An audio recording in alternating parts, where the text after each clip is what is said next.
প্রিয় শিক্ষার্থী, এখন আমরা করব এই যে আমার কিভাবে এই যে এখানে হেক্সাডেসিমেল এই সংখ্যাগুলো আমরা কিভাবে বের করব।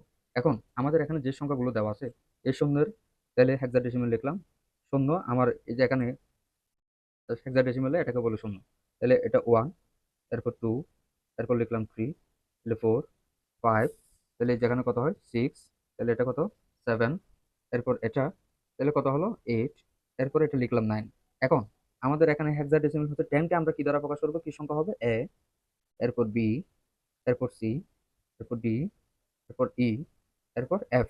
এখন আমার এখানে যে আমার এমনিতে সংখ্যা যদি 15 হয়, এই 15কে আমরা কিসে এই যে এখানে হেক্সাডেসিমেলে এটা এই সংখ্যাটা দ্বারা প্রকাশ করি, তাহলে কি দ্বারা, যে আমার এখানে দেওয়া আছে ঠিক আছে এফ দ্বারা। এবার 16কে আমরা কিভাবে প্রকাশ করবো, 16 এটা যদি প্রকাশ করতে যাই, তাহলে আমার আমার এরপরে তো এখানে তো হচ্ছে কোনো সংখ্যা নেই, তাহলে আমরা আগে এই যে প্রথমে এখান থেকে হচ্ছে এটা নিয়ে আসবো শূন্য, শূন্যটা আনলাম।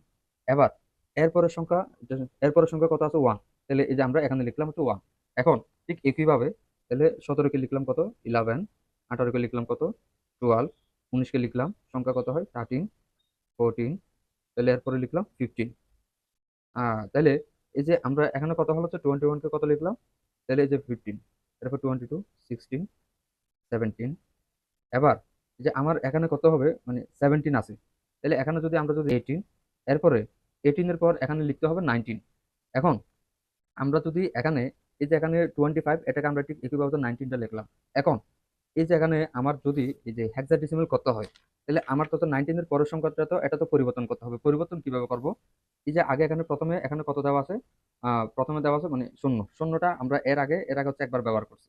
এখন এর পরের সংখ্যা কত আছে ওয়ান, তাহলে লিখলাম ওয়ান এ, এরপরে 27কে লিখবো কত ওয়ান বি, তাহলে one C, one D, one E, এরপরে ওয়ান এফ। আমরা একইভাবে হচ্ছে বাকিগুলো করব।